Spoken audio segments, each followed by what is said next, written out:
आणि शेवटी बड्डे केलाच. तर उद्या 7 जानेवारी म्हणजे दिव्याचा बड्डे आणि आम्हाला केक बरोबर 12 वाजता. नेहमीचं मॉर्निंग रुटीन झाल्यावर कॉलेजवरून डायरेक्ट हॉस्टेल आलो आणि लय विचार न करता शेवटी केक घ्यायला गेलोच. तर आम्ही फायनली बाहेर आलो मॅमना खोटे रिझन सांगून दिव्याचा बड्डेचा केक घेण्यासाठी. आणि मी एकटी गेलो, आम्ही इतके जण तब्बल 10 मिनटं चालून फायनली आम्हाला भेटले.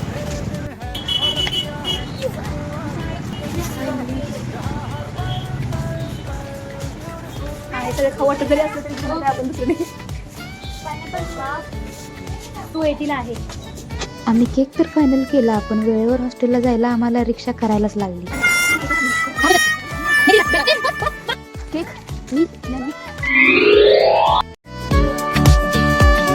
जरा सी यहाँ तकरार है मगर प्यार बिखर